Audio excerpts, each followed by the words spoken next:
उनके दरमियान से गुजर के हज़रत अबू बकर सिद्दीक़ रज़ी अल्लाह ताला अन्हु के घर की तरफ गए।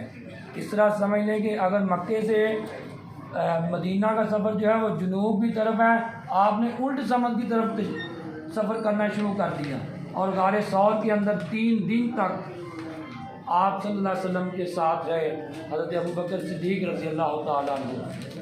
और उनके साथ अल्लाह के नबी ने ग़ज़वा बदर उहद किसी भी मुकाम पर ऐसा नहीं है, कोई भी रिवायत ऐसी नहीं है कि हज़रत अबू बकर सिद्दीक़ रज़ी अल्लाह ताला अन्हु को साथ लेके ना चले हुए हों। 9 हिजरी के अंदर जो है वो पहला हज जो है वो फ़र्ज हुआ। हज़रत अली रज़ी अल्लाह ताला अन्हु को अल्लाह के नबी ने ख़ुद हुक्म दिया कि प्यारे अली हज़रत अबू बकर सिद्दीक़ की क़ियादत में जाके हज करके आओ। आपने एक ही हज किया और वो 10 हिजरी को जो है 10 हिजरी को वो पहला और आखिरी हज किया। उसके बाद 81 दिन के बाद आप सल्लल्लाहु अलैहि वसल्लम इस दुनिया से रुखसत हो गया। 12 रबीउल अव्वल 11 हिजरी को पीर के दिन।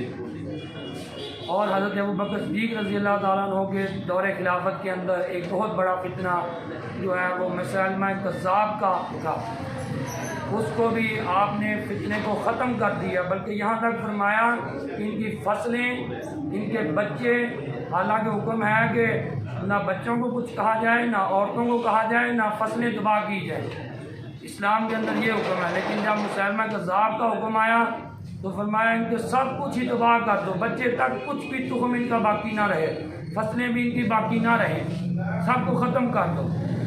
ये भी हज़रत अबू बकर सिद्दीक़ रज़ी अल्लाह ताला अन्हु के दौरे खिलाफत के अंदर जो है वो वाक़या पेश आया। और जो है उनकी वफ़ात, आपने 2-2.25 साल तक खिलाफत के मनसब के ऊपर रहे। जब आप सल्लल्लाहु अलैहि वसल्लम की वफ़ात होने लगी है तो अल्लाह के नबी ने फरमाया अबू बकर से कहो कि वो मेरे मुसल्ले के ऊपर खड़े होकर इन लोगों की इमामत करवाए। आपकी बेटी हज़रत आयशा सिद्दीक़ा ने रज़ी अल्लाह ताला अन्हा ने फरमाया कि नहीं, अबू बकर के अंदर इतनी सकत नहीं है, आप उमर फ़ारूक से कह दें। फरमाया नहीं, जब तक मुझे अल्लाह का हुक्म जो आया है उसके मुताबिक मा यंतिक़ु अनिल हवा इन हुवा इल्ला वह्युन यूहा। जब हज़रत फ़ातिमा ज़ोहरा रज़ी अल्लाह ताला अन्हा का रिश्ते करने की बारी आई है, अबू बकर उमर ने ख़ुद रिश्ता लेने के लिए भी तमन्ना को ज़ाहिर किया था कि नबी की बेटी हैं, लेकिन अल्लाह के नबी ने फरमाया मुझे अभी तक हुक्म नहीं आया। जब हुक्म आ गया हज़रत अली से निकाह कर दिया और फिर हज़रत अली को रिश्ता लेके दिया, अबू बकर उमर ने लेके दिया। और फिर जब निकाह की बारी आई हज़रत अली को फरमाया जाओ बारात लेके चले जाओ, आप दोनों नहीं गए, हज़रत अबू बकर उमर नहीं गए हैं। अल्लाह के नबी ने फरमाया अबू बकर उमर कहाँ पर हैं रज़ी अल्लाह ताला अन्हुम अजमाइन, मैं वो तो नहीं आया। उन्होंने इस तरह कहा कि आप बारात लेके चले जाएँ। फरमाया मुझे अल्लाह की तरफ से वही आई है मा यंतिक़ु अनिल हवा इन हुवा इल्ला वह्युन यूहा, कि नबी जो है अल्लाह की मर्ज़ी के बगैर कोई काम करता ही नहीं है। मुझे वही आई है कि जब तक अबू बकर उमर हज़रत फ़ातिमा ज़ोहरा रज़ी अल्लाह ताला अन्हा के गवाहान मुकर्रर नहीं होंगे उस वक्त तक निकाह ही नहीं करना है। हज़रत अबू बकर सिद्दीक़ रज़ी अल्लाह ताला अन्हु फिर अल्लाह के नबी के होते हुए भी 3 दिन तकरीबन जो है वो जमात कराते रहे हैं, नमाज़ें पढ़ाते रहे हैं।